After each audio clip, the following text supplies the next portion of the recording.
أعوذ بالله من الشيطان الرجيم. بسم الله الرحمن الرحيم.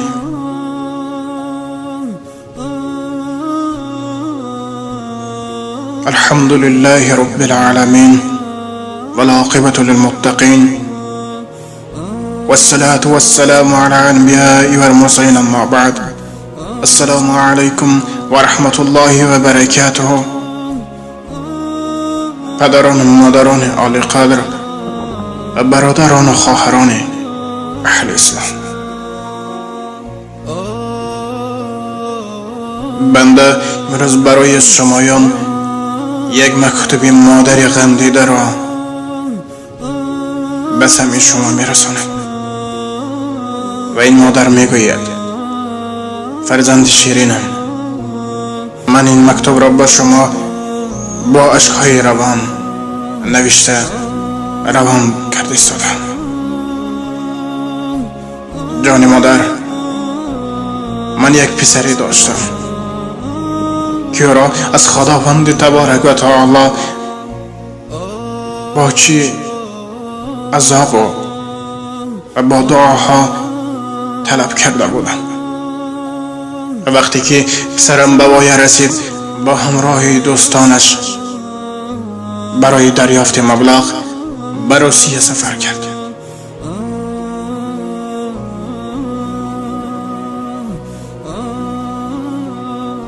4-5 ماه همیشه به من زنگ زده از حال من خبر می گرفت، اما بعدا از او هیچ صدایی نشد. یعنی دیگر به من زنگ نزد و من از این ناراحت گشته خود را به هر سو می زدم. نه خوراک می خوردم و نه خواب می رفتم، زیرا من مادرم و او فرزند یگانه من است. وقتی که به فرزند حادثه ناخوشی روی دهد، دل مادر ناراحت می شود. دل مرا هر روز غم و غصه می خورد و روزی یکی از دوستان پسرم به من زنگ زد و من اولین سوالی که به او دادم: جان مادر، پسری من خوب است؟ چه حال دارد و در کجاست؟ و دوستی پسرم به من گفت: مادر، شما به شهر مسکو آمده می توانید؟ من گفتم: برای چه پسرم؟ پسری من خوب است یا بیمار شد؟ اما دوستی پسرم گفت: مادر، پسر شما وفات کرد و الحال در بیمارخانه قرار دارد. از این رو کارمندان بیمارخانه خواهش دارند تا که از خویشاوندان مرحوم بیاید و جسد را از اینجا برد. از این رو شما باید در حال بیایید. بعد شنیدن این، چشم مرا سیاهی گرفت و از هوش رفتم.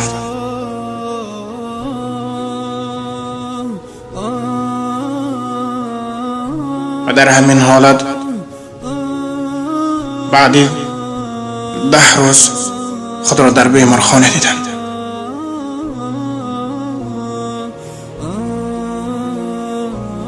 لیکن فرزند خود را از مسکو آورده نتوانستم. از برای آنکه من به آنجا رفتن نتوانستم، فرزند مرا به یکی از آرامگاه نزدیک قبر کردند.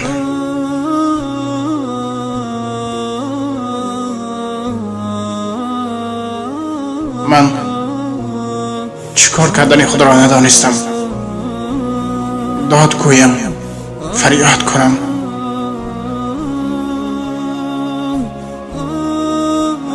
بعد مرگ پسرم 7 ماه گذشت، لیکن تا حال برای من فرزندم زنده است.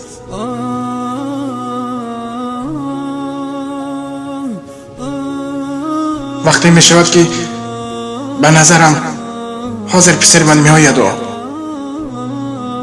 مادر جان من آمدم می گوید. وقتی که در دستان بعضی پسران می بینم که به سایت های اینترنتی در آمدن، من به خیال می روم، فکر می کنم که پسرم به من از شبکه اینترنت سلام می فرستد و می گوید السلام علیکم مادر جان، من صحت و سلامتم. لیکن این فقط خیال است.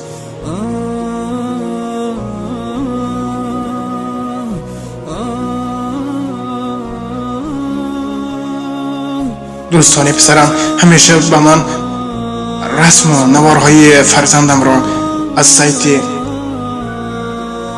ادناکلاسنیکی نشان می دادم.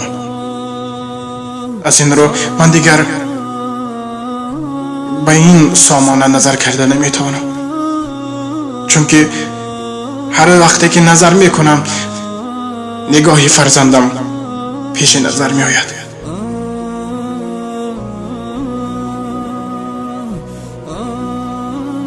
و من یکی از مکتوب های فرزندم را به یک ورقی نوشته بودم و او می گوید مادر جان،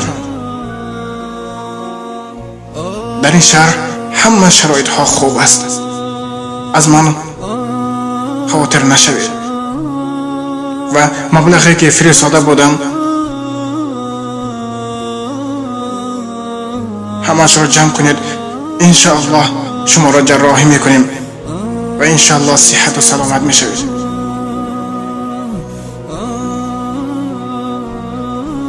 عذر فرزندم، دیگر باقی مانده اش را نوشته نمیتوانم.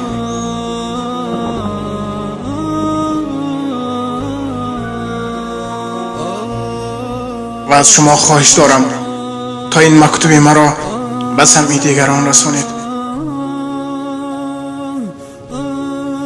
تا که شخصانی که در راه مسافرین و بعضی از آنها درس عبرت گردد.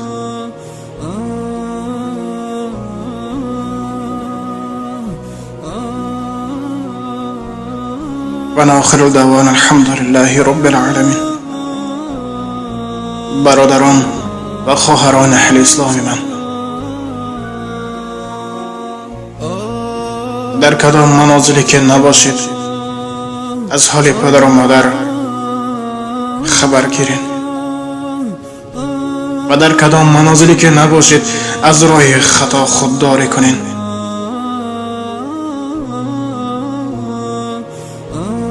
زیرا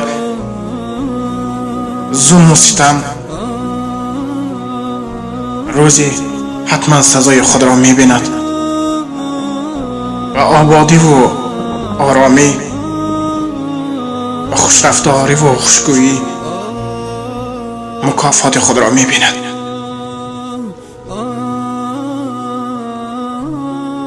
در این دور و زمان بسیار جوانان در شهرهای مسافری جان را به جان آفرین سپاریدند. الهی خداوند تبارک و تعالی همه آنان را مثل شهید قبول کند و منزل آخرتشان را آباد گرداند. السلام علیکم و رحمت الله و برکاته. با احترام دوست و برادری شما امید رحمت.